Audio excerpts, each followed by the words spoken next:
Okay, well, thanks everybody for being here. I am excited to have an audience. This is my first time giving this presentation. I've been tinkering with it for a while, and that has given me the opportunity to kind of incorporate new findings as I come across them. And I've learned the more I study this stuff, the more I learn. So I think that just underpins the fact that GEO as a topic is breaking news, and there's kind of new developments and understanding every day. So I, saw an opportunity to sort of take a step out of that pace, that frantic pace, and try to look at this from a little bit more of a slower and deliberate standpoint. And so that's what I'm hoping to do today. Basically, my goal for today is pretty straightforward. I want to um, help everybody understand sort of what GEO means for us in B2B marketing, try to separate out, what's real from some of the noise.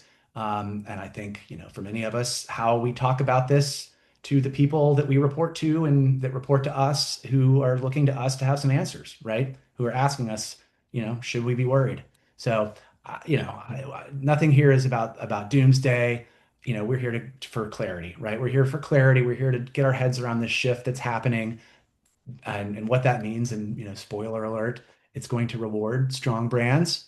But yeah, I'm going to keep things kind of high level, and get in the weeds just enough to kind of tackle some of the major themes and impacts that GEO will bring. So let's crack on. Okay, so the obvious. um, I'm not a tech guy. I'm not an SEO practitioner. I have been a copywriter a long time ago, and still have some trauma around getting handed a spreadsheet of keywords to write content for. That was never my favorite part of writing. I'm not an AI engineer. I am a brand strategist, and I'm proud of that. I work for an agency called R+M, and our focus is on helping B2B companies align their strategy, their story, and internal behavior so that brand becomes something more than kind of a facet of marketing, but really an enterprise-wide system for driving growth. We like to call that brand-led growth around here. And a big sort of answer that brand-led growth brings and why we get called is helping leaders navigate disruption without losing their footing. So why the heck am I up here talking about tech advancement and search? Because GEO isn't really a technology story. It is a brand story. It is about how people discover, how they learn, how they evaluate, how they trust. And critically, it is going to represent for us marketers a bit of a disruption. That is certainly true. Not because it's technical and in the way it's sort of a new AdWords mechanism comes out, but because it sort of rewrites the rules of visibility around both human and machine behavior. So yeah, today's not a technical walkthrough. Let's think of it more as a reframing. It's about why GEO matters, why we're all maybe a little uneasy about it, and how your brand can become your anchor in this search environment that's suddenly becoming much more human, and critically much harder to game. So I'll start by saying if your brand is strong, this moment is an opportunity. If not, maybe GEO is a bit of a wake-up call. So let's get to it. All right. First, we're all on LinkedIn all day. We're all reading, we're seeing articles. There's already marketers doing what we marketers can't help ourselves do, which is spin out a million terms and everybody's trying to put their own spin on it. Some of these terms are specific and meaningful, but just for the sake of our conversation today, we're going to say GEO to refer to the kind of broad concept of search being powered not by a search engine, but through artificial intelligence. So all these terms, you might see them, some of them slightly different meanings, some of them are nonsense, but really we're here to understand the big idea. Okay, so let's get into it. There is a tension up front, for 20 plus years, probably all of our careers and more for some of us. SEO and search was this game that we could play. Optimize your page, publish content, watch your rank go up. The thing we have to really accept today is GEO is going to change those rules. Suddenly, visibility, the thing that we have staked our online reputation to for the people we report to and how we report our activity online, it can no longer be purchased or even engineered. It's going to have to be earned, which is a lot less certain and a lot more nebulous. So what does that mean for us? GEO is going to disrupt our sales funnel. Yes, that is true at a high level. Um, but I think that disruption does not have to be as intimidating and scary as it sounds. So, I was intentionally trying to kind of concentrate all of the angst and worry I've been reading online in articles into kind of a single sentence to be the maximum doom and gloom, sky is falling. But, you know, the thing to remember is these funnel stages that we're aware of kind of on a conceptual level, awareness, consideration, decision making, they don't disappear. But what we're going to see is the differentiation between them is going to start to collapse into this kind of blended, unpredictable moment inside an AI experience. Case in point, in many cases, AI is now doing the clicking for us, and I'll get more into that, more of that a little bit later. But yeah, at the end of the day, people are still evaluating options. That's still something that people have to do. They're just doing it without maybe having to visit your site, which is scary for us. Um, and even more scary, they might be doing all those things without leaving any analytics footprint for us to analyze and report on. So that is a problem for us as marketers. That is something we're going to have to address. Um, in short, the front door is moving, and at the end of the day, nobody here wants to wake up one morning and have their brand be invisible. So let's understand this a little bit more, and let's walk through what's actually changing and try to pinpoint some of the things that matter most. Okay, so just to be clear, this is probably very familiar to everybody, but let's really ground ourselves in what I'm talking about. Here's what this shift looks like in real life. This is a search I did for what is GEO. I promise I just did this as an example and not sort of as the basis of my entire presentation today. But in the past, what we would expect to see when we put this into our search query bar in Google would be a lot of blue links, right? The top would be ads, but if, 4 links down, we would see the top link and we know that is the best link. But what do we see now? The top half of the screen is all this other stuff. And what this stuff is AI generated summaries, they're previews, they're citations from other sites. There are people also asks, which are being pulled from your FAQ schema on your website or on the back end of your website. So it's a reminder that there's now this machine readable structure that has always mattered, that we thought about with SEO, but it's going to matter in a different way. Search engine has always done the reading, but this is where machine readable signals like schema markup come into play because the AI is going to need this structure to interpret your content, not just index it. So interpret versus index is a great way for us to understand this shift from SEO to GEO.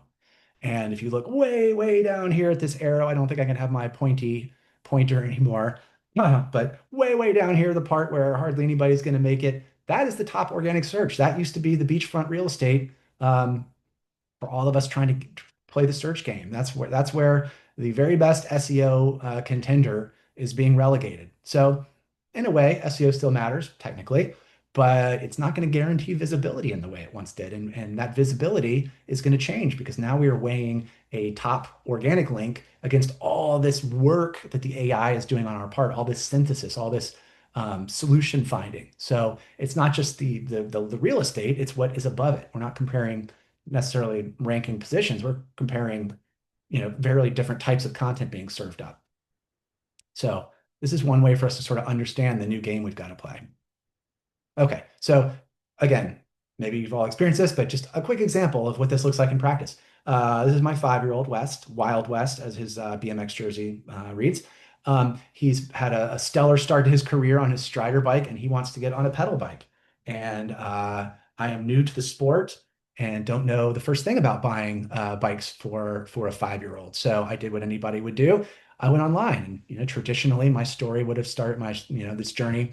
I would have started on Google. I would have opened 10 tabs. I would have tried to compare specs from different vendor websites, skimmed some reviews or something. But now all of that's happening inside a single AI conversation. I ask my question to ChatGPT. The AI is synthesizing all these brand options, model differences, pros and cons, all in one place.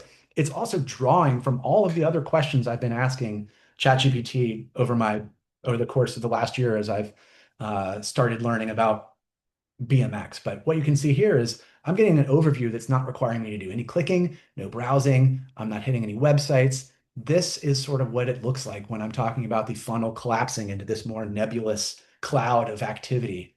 And also, spoiler alert, I did not end up buying a bike online because one of my teammates who knows a lot more about this stuff looked at my kid, measured his height, and said, "I've got a spare bike for you." So the point there is, in spite of all this technological change that we're talking about, in the B2B world, there's still going to be a human element. We're not dealing with the bleeding edge of adaptation of technology adoption. So it's important to keep these changes in perspective as we sort of think about what we need to do now. And then just a last piece of this, it's estimated that, you can see these links here, the top information about these recommendations my AI is serving us. These are coming from brand sites. I don't know if you can read the URLs, but these are branded sites. And the estimate I found is that up to 86% of the sources that are going to be cited will come from brands. And, like I said, you can see that here. So the question we're all having as marketers is, what do I need to do to get on that list? Right? That's sort of what the holy grail for us right now. And the last thing I would add to really hammer this home, I didn't do any of this work on a browser. I did this in my ChatGPT app. So I'm even further away from crossing that metrics threshold on these brand sites than ever. Okay, now here's the real one. Not only is it going to disrupt our sales funnel, it is going to disrupt how we measure it. This is where the real discomfort hits. Most of the metrics we have all kind of grown up to depend on, like traffic, bounce rate, time on site. They're going to start losing some of their meaning when this journey is happening off of your site or upstream of your site, right? Your dashboards are going to show less activity. Attribution will get fuzzier as this kind of funnel gets fuzzier, and referral traffic's just going to get weird. At the same time, your direct traffic might spike. So you're going to be getting very different signals than you're used to getting that are probably telling you the same thing if you can interpret them correctly. So yeah, our reports are going to need to evolve, but here's the silver lining as I see it. GEO is going to force us to measure what actually matters. Things like trust and relevance and the value we are providing to our users. All things we aspire to, but I would propose are things that have taken a backseat to SEO tactics. And I, for one, as a brand guy, I'm relieved to see the pendulum sort of swinging the other way. So for those of us who manage brands, these things like trust, relevance, and value, it starts to feel more familiar. It feels more like what we do every day. And I think that is what is intriguing about this for me and why I've taken such interest in this topic. Okay, so let's take a breath. Whoops, take a breath. I did the scary stuff. Let's maybe get back down on the ground a little bit. So what you can see in this graph are two tracking lines of sort of when do we expect GEO will actually overcome SEO as the primary search driver. And you can see it's not for a few more years, and who knows what will happen to this prediction the closer we get to it. But the idea is SEO is still in play. This is a multi-year transition. We all have time to prepare our foundation. So by all means, keep your SEO healthy while you're also thinking about how you strengthen your credibility, your clarity, and your consistency. The sort of winning mindset, I would say, is foresight over urgency. That's my main message today. And I mentioned this a couple slides ago, but we know that a lot of our B2B decision makers and the decision-making committees are not necessarily going to be on the bleeding edge of the adoption curve. And for those of us selling, consultative services or complex, six-figure B2B products, there's also a huge human component. All these decisions are not being made online. No one's dropping a new IT system in your Shopify cart and hitting the trigger. So we've got time. Okay. Now I want to run through what I believe are sort of the core concepts that are most important for us to understand about how we start to make shifts here. So the first is the misconception that GEO is thinking it's Google, but just with different rankings. It is not. The mechanics of GEO versus SEO, search engines, are fundamentally different. Search engines scan the web and they match keywords to index pages. GEO, AI is reading, it's synthesizing, it's inferring, it is accounting for your past behavior. They are evaluating the meaning of content and the context. They are determining by their own measures the credibility of that information. And so they're not just looking at the metadata as an SEO did. It's much more sophisticated. So instead of ranking pages, these AI models are building answers, and they're pulling from the sources they trust most, which is much different than just being served the top ranking website. They're not asking, again, who has optimized this best. The question they're asking is much more sophisticated. They're asking whose explanation is most reliable and relevant to this user's situation. And that's a good thing for users. It's a good thing for humans. It's just an evolution in the sophistication of how search works. So that's why we saw that slide a few slides back, the examples of those branded citations. That's why being part of AI's answer, being retrieved, is going to matter ultimately more than simply being ranked. If this model doesn't recognize your expertise, it's not going to pull you into the reasoning. So this isn't about winning positions on a page anymore. It's about shaping this kind of knowledge ecosystem that the AI learns from, that it remembers and that it returns to. This is sort of the fundamental shift that we need to understand. GEO is not going to reward sort of visibility tactics. It's going to reward credibility, clarity, consistency. And once again, things that good brands already do. Did I miss one? Okay, so just a couple more ideas here to just sort of really hammer home what this shift looks like. Um, you know, Search engines retrieving facts. It's going to give away to personalized answers. When I ask my chat about a BMX bike for my son, it's going to give me a completely different answer than if you use the exact same language in your query. These AI agents are synthesizing information from across the internet. They're not just listing the relevant pages.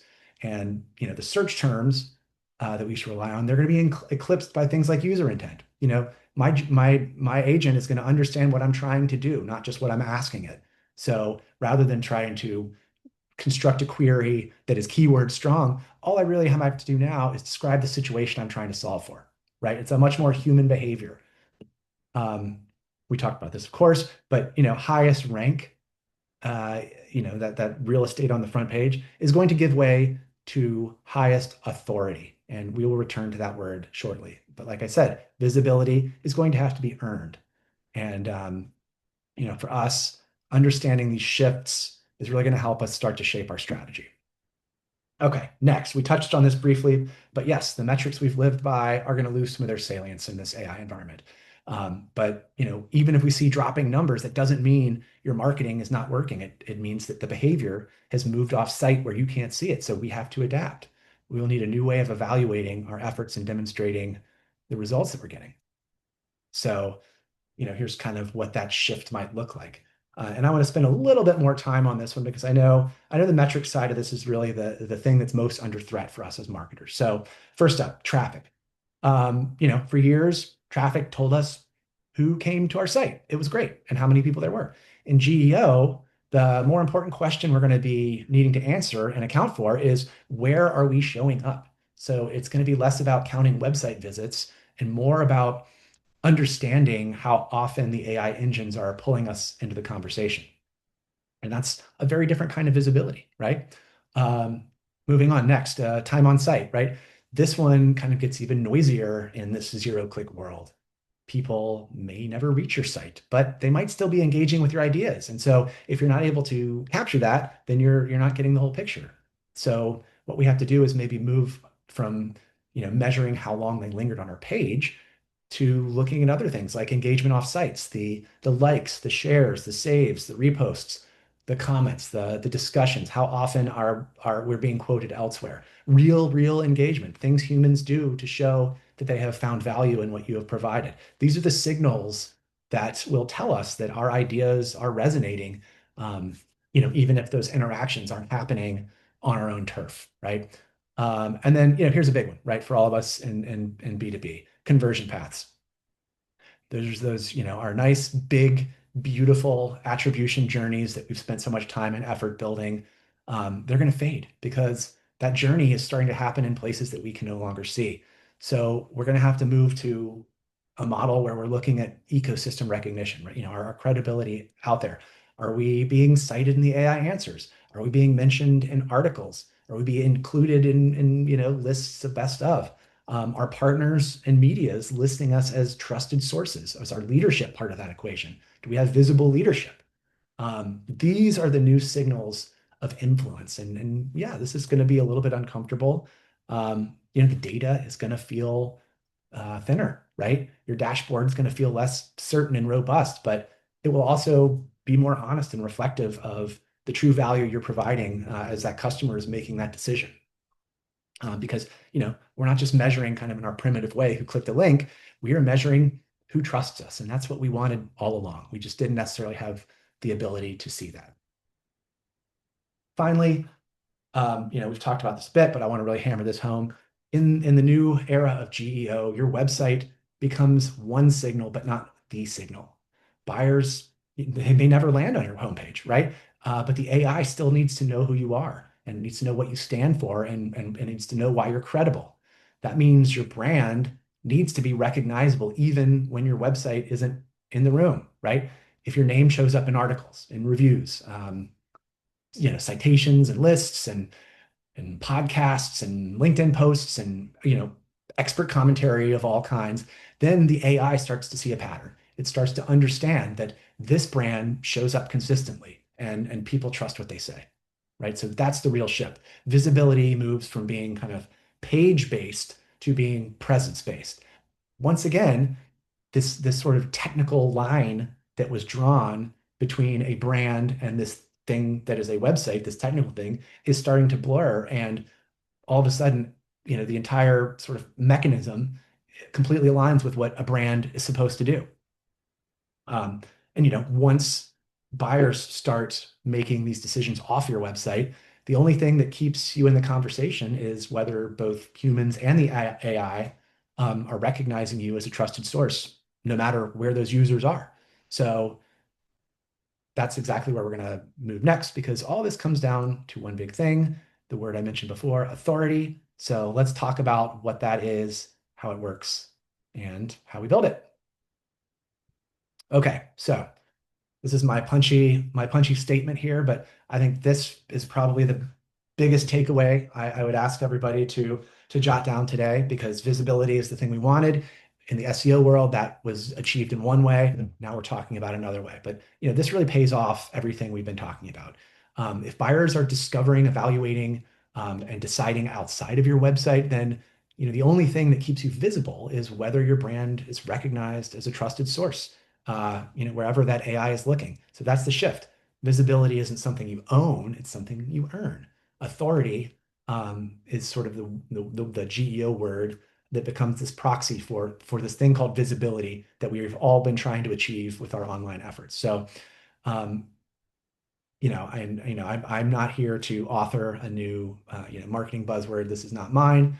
But this is really what the GEO engines rely on as signals of credibility. This is how they decide, authority is how they decide who gets included on the answer. So if you're trusted, you're retrieved. If you're retrieved, you're visible. Again, unlike SEO, which will be my punching bag all day today, where visibility could be kind of manufactured with tactics. Authority forms across your entire presence, your content, your leadership, and where they are visible, your reputation, and your reviews, and how other people are talking about you, and ultimately your consistency and your flow, your rhythm. So this is where, again, brand becomes the backbone of the whole system. All of these things are things that your brand should directly support, right? Brand is the only part of your marketing ecosystem that's capable of creating this kind of reliable, recognizable signal of expertise across time and space at scale.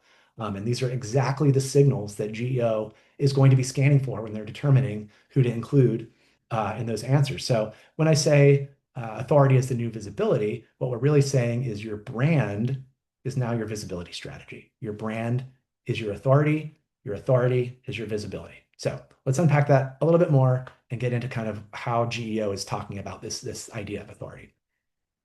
So yeah, I'd say in short, it's this idea of it's trust earned at scale, right? It's the signal that tells people and machines, and we'll get to that in a second, that your brand is reliable enough to include or cite or recommend. And the key word again, I can't say it enough, is earned.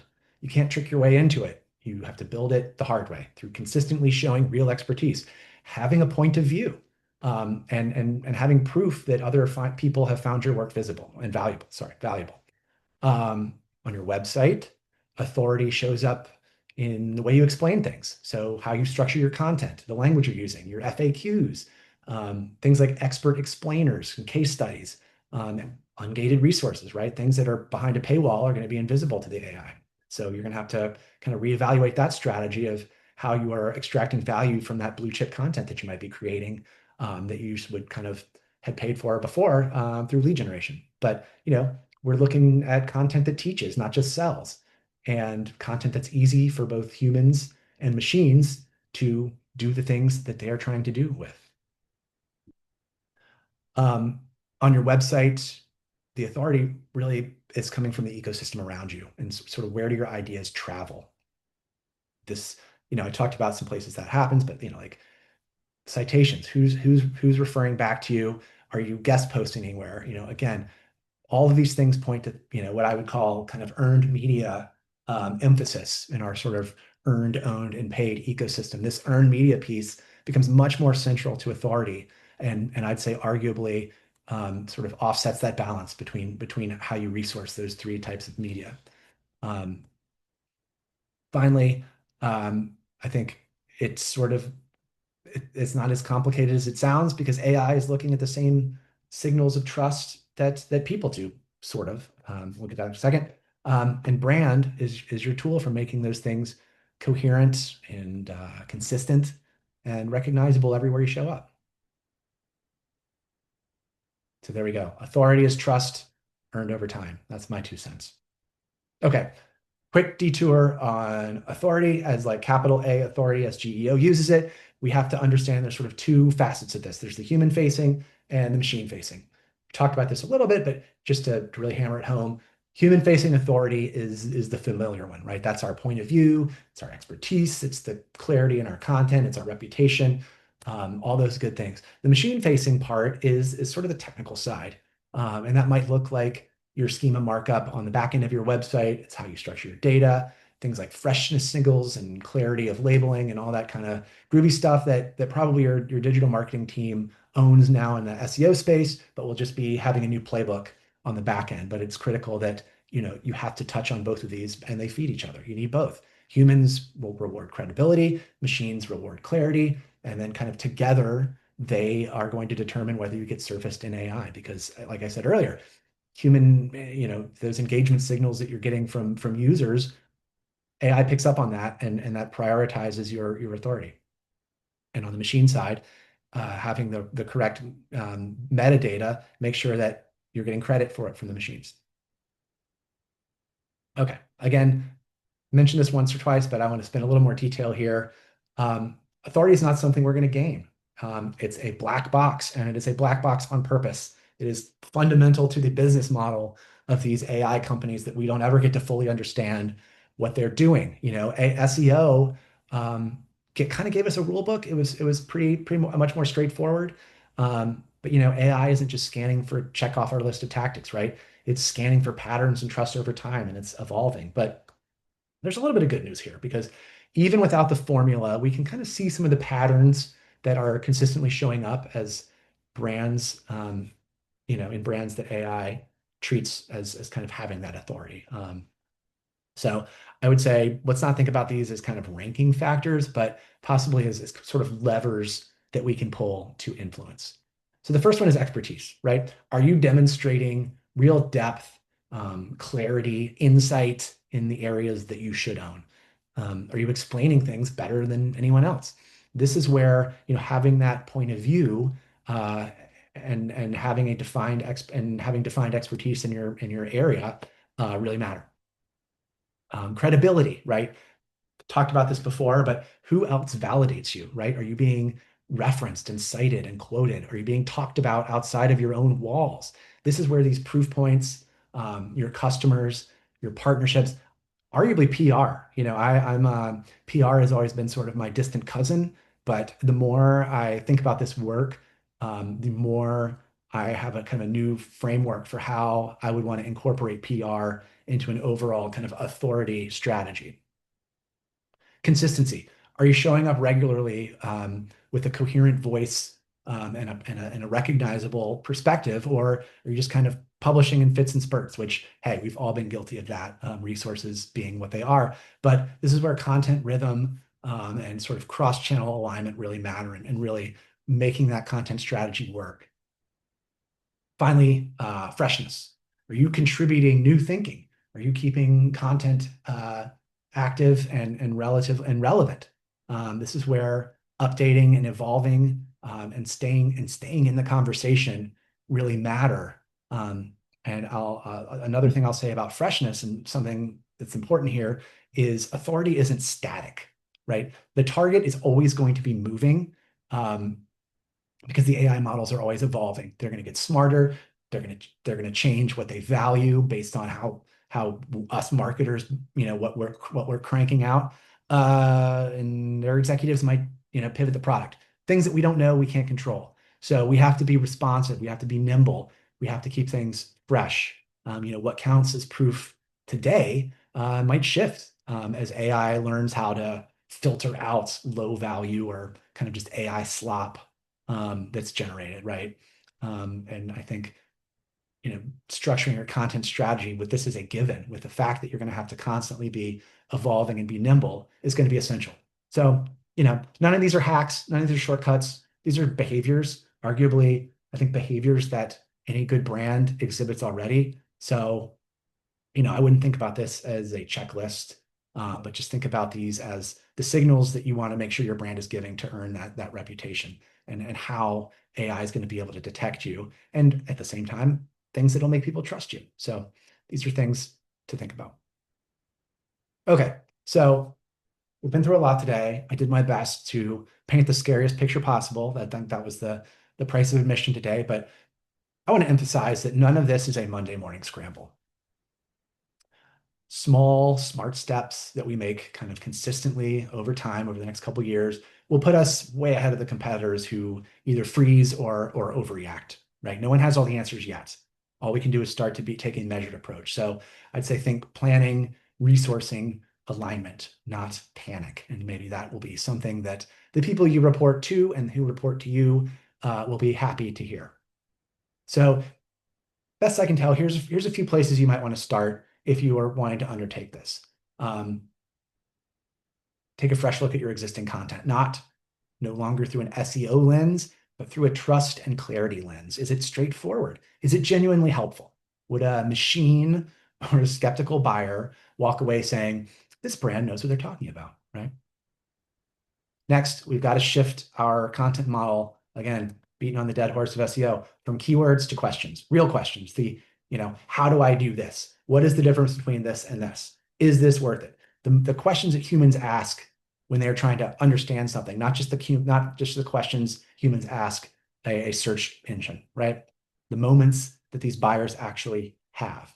These are the queries that the AI agents are already synthesizing behind the scenes. So you might as well be there. If your content is not speaking to those moments, AI will simply find somebody who does, right? Next, we need to start thinking beyond our website. Authority is built in the open, in the places people and AI already look for credible signals: interviews, articles, podcasts, partner contents, reviews, citations. For those of us in B2B, industry publications, I think, is a big one.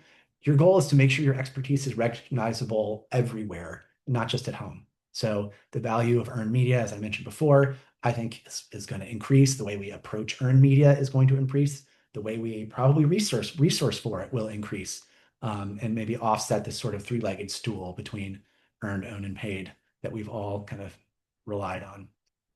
And then finally, start nudging your metrics forward, right? Move some attention away from page level behavior toward signals of trust. So how often you're cited, mentioned, surfaced, or referenced online in the ecosystem. There are various social listening tools that are designed to do this. And I think many of these, probably most of us have used before, kind of the Meltwaters of the world. This is the same avenue where we can start to understand and track some of these signals. And you won't be able to get it all perfect today, but we can start looking for some of these leading indicators, and most importantly, not find ourselves in a place where our dashboard suddenly looks like somebody unplugged it from the wall. because we haven't updated our metrics and some sort of shift has happened. So I would call all of this fairly foundational work, not kind of busy anxiety work. And I think these are steps that will prepare your brand to become more recognizable and trustworthy and retrievable in the GEO world. But there's one more thing I would say is strong brands are always going to be visible. At the end of the day, like I said, this isn't a technology story, it's a trust story. If authority is kind of the new visibility, then like I said, brand is the engine that gives us that authority.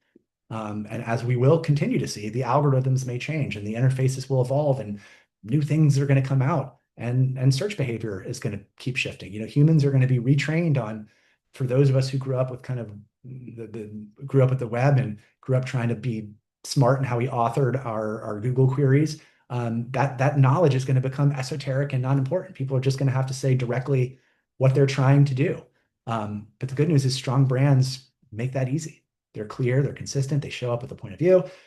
You can leave a trail of credible signals with your brand across the ecosystem that, AI cannot ignore. So, while everybody's kind of scrambling to chase the next, acronym or optimize for the next update, I encourage you to take a simpler and kind of more durable path, right? Build a brand that earn confidence everywhere your buyers look, on your site, off your site, and inside the answers that AI generates. If you invest in that, I submit that you will not just survive the shift to GEO, you will benefit from it. Because like I said, strong brands don't depend on the mechanics of search to stay visible anymore. They carry their visibility with them. That's my 2 cents. I had a notion to just sort of open it up to Q&A, which I'm happy to do, but I would be particularly interested if anybody just wants to reflect on this information and talk about kind of how you see this impacting your life, right? What is this